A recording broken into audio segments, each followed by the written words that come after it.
Here we are, everybody. We are finally in Black Ops 2's first true map, and that is, in fact, Tranzit, which I know everybody here loves. Nobody's, resents this map or anything. Tranzit is a masterpiece, is what I would say if I was a lunatic, but I'm only a half lunatic, so I'm not going to say that.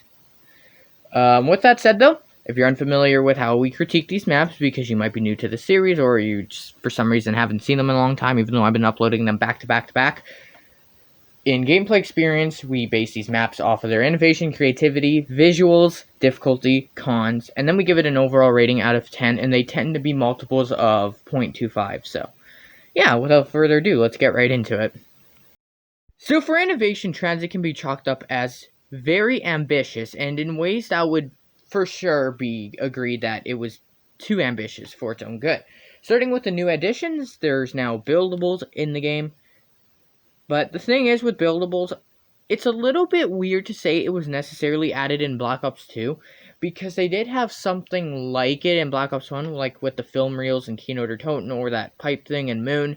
However, the system wasn't really fully realized until Black Ops 2, so I think for the sake of its individuality, it's fair to say that it was fully implemented into Black Ops 2, and that's where it really started, so I think we can leave it at that.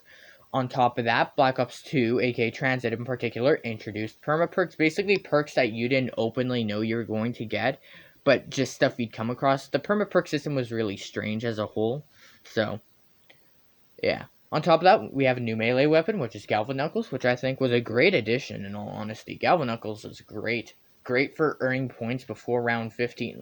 It's a great addition as a whole. We also have a new boss called Avogadro, and this is the first time in Call of Duty Zombies where there's actually two big Easter eggs in a map. Basically, Transit is just 1/3 of a super Easter egg that's in later maps for Black Ops 2. But basically, you can choose to follow the orders of either one character or another. I'm not going to get too much into it because I myself don't really understand how it works because I'm not much of an Easter egg guy. But either way, I think that's really cool. There's also the bus itself, and on top of that, there's also a new type of enemy called the Denizen, which lingers in the fog outside of the areas of where the bus would drop you off. So that includes, outside of the diner, outside of the farm, outside of the town, outside of the cabin in the woods, outside of the bus depot. Yeah. Pain in the ass, though, admittedly. I think that really sums it up for innovation, though. So let's move on to creativity. Similar to innovation, creativity for Transit is pretty well executed as a whole. Buildables were a thing that started in this map and are still going strong 9 years later, which is a fantastic feature to have. On top of that, I want to say that the Avogadro, literally just electricity shaped in a form of a man, is kind of lazy on their behalf. And the Denizens are, not really a good idea. On paper, from a developer's perspective, it's a good idea, but I'll get more into that when we talk about the cons and such. Other things for creativity, there's not a lot to offer. I mean, there is a new perk, but nobody likes that perk, and everybody hates the lava, but I will go over the denizens and lava later on when we talk about the cons. So, for Transit, I'm pretty sure that sums it up. Just perma-perks, interesting idea, but really poorly executed.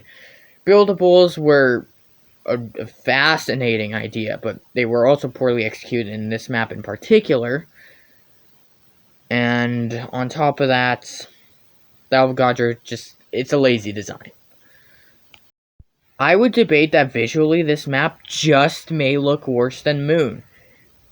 There's a lot of brown, a lot of gray, a lot of black. It's just not fun to look at. There's fog littered everywhere. However, I will talk about the fog when we get to cons, so I can't really say much more about the visuals. I mean, you see them for yourself. There's a tad bit of, nice colors, purple, green, red, and then the rest is just this. So I think with that said, we can move on to difficulty.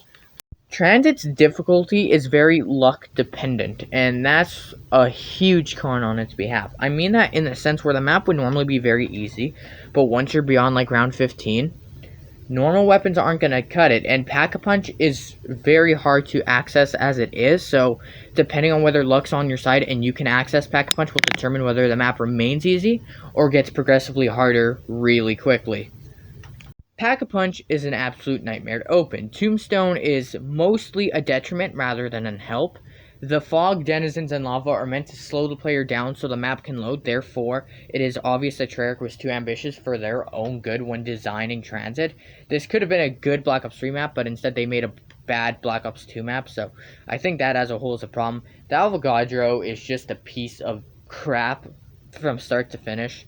And also, I'm going to point out how the bus likes to leave you, especially at the power station. You have roughly about 90 seconds before it just books it, and that's really annoying. So, I think, as a whole, my final rating for Transit is a 4.5 out of 10.